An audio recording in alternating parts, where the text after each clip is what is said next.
Welcome, welcome to the Daily Dose of Dopamine. Robert and Susan, who have the occasion from time to time to have conversations with each other about things that matter. And I had a thought in my head that really meant a lot to me. So I'm going serious here, which was as I've begun to get closer to a recognition that I've shared with you in the group that I'm still pretty darn lucky with my Parkinson's. That my DBS worked really well, and I forget I have Parkinson's a lot. And it has dawned on me in the last few weeks that that's not real.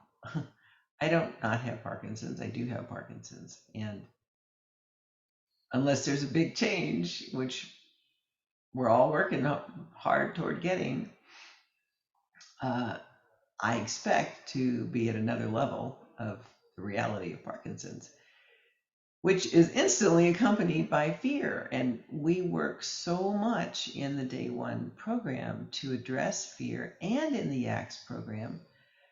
And when you realize you're not really experiencing the level of fear that you anticipate may come down the road, which is what's kind of been happening for me lately and is going to show up in my writing in the next few weeks. And that's pretty sobering. But the thought that I had that I just loved having was I've got a reason. Actually, you know what? I didn't put this together till just now. I, Uh, I have I have something that's going to help me when I get there, and I know now what it is. It's I have a future. That's what Viktor Frankl said to us. If you have something you can hang on to, it may not be perfect. It may not be put whatever. that quote in your writing for sure, please. Put that hook there for everybody to see. Okay. Um, I do have the work that I have that I'm doing with you and what we're building here is a whole future for me. And it's something that can counterbalance. I really think it will counterbalance this fear that I anticipate. I'm not trying to be fearful, Robert. I don't want to be fearful. I just can feel it's like pushing at me like Susan, you're not even you don't even know. You don't even know what that kind of challenge is. And my friends that I've met here are so challenged, and I fear it's coming, and I have so much hope and gratitude that I will survive as Viktor Frankl did. I feel like you're uncovering this incredible dark cloud that no one's been able to define. And you're giving yourself and others permission to bring it forward and say, call it what it is, so that it can be acknowledged. And therefore, the word you keep using that I like so much is counterbalanced. You're not going to think your way through this. It just won't happen.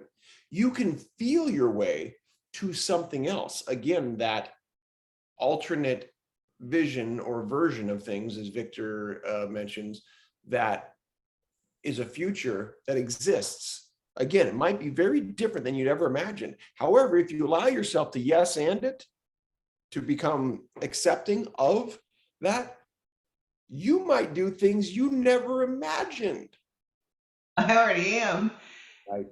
and I'm getting a lot of feedback from people who have known me through the years, going, basically, wow, you really come out. You are your best self. Who is this girl?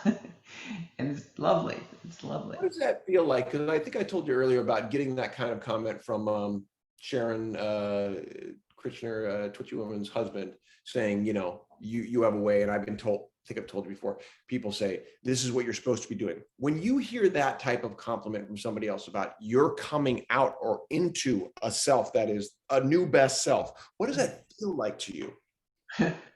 Hearing it from them is so cool because it's validating what I'm feeling about myself. And I don't know that we give ourselves permission to, you know, give ourselves that seal of approval at that level. But I really do feel like an extraordinary version of Susan Scarlett. And then when people who know me well go, dang, you're an extraordinary version of yourself. I'm like, I I guess hope it's I, really I want true. I want to highlight, and at least somewhere, it's at least an essay, if not a book for you somewhere, but to that title, An Extraordinary Version of Susan Scarlett. That is a gorgeous title. And with that, that's today's Daily Dose. Wow.